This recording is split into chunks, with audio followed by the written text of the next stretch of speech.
सूरतुल बकरा आयत 132। ईमान की वसीयत, नस्लों की निजात का रास्ता। अस्सलामु अलैकुम।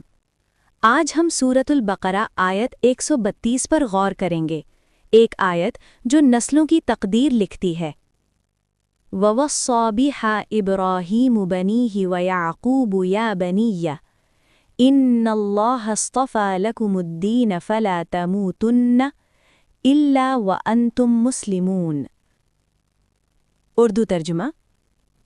और उसी दीन की वसीयत इब्राहीम ने अपने बेटों को की और याकूब ने भी, ए मेरे बेटों, बेशक अल्लाह ने तुम्हारे लिए यही दीन चुन लिया है, बस तुम्हें मौत ना आए मगर इस हाल में कि तुम मुसलमान हो। ये आयत ईमान की विरासत का तसव्वुर पेश करती है। हज़रत इब्राहीम अलैहिस्सलाम और हज़रत याकूब अलैहिस्सलाम अपनी औलाद को दौलत, इक़्तिदार या नाम नहीं बल्कि दीन बतौर वसीयत देते हैं। ये आयत बताती है कि असल कामयाबी ज़िंदगी के किसी मरहले में मुसलमान होना नहीं बल्कि आखिरी सांस तक इस्लाम पर कायम रहना है।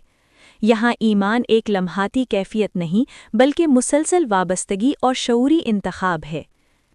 अगर वालिदैन दीन को तरजीह दें तो औलाद के फ़ैसले भी इसी महवर के गिर्द घूमते हैं। ये आयत हमें याद दिलाती है कि शनाख्त हादसाती नहीं बल्कि शऊरी होती है। नफ्सियात के मुताबिक इंसान की बुनियादी अक़दार इब्तिदाई तरबियत और वालिदैन के पैगामात से बनती हैं। जब बच्चों को वाज़े मकसद और शनाख्त मिलती है तो ज़हनी इस्तेहकाम बढ़ता है, इखलाक़ी फ़ैसला साज़ी मज़बूत होती है, ज़िंदगी में डायरेक्शन पैदा होती है। ये आयत जदीद नफ्सियात के इस उसूल की तस्दीक करती है कि वैल्यू बेस्ड अपब्रिंगिंग इंसान को बुहरानों में भी साबित कदम रखती है।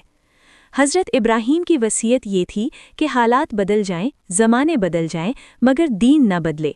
सोचिए, हम अपनी औलाद के लिए क्या वसीयत छोड़ रहे हैं।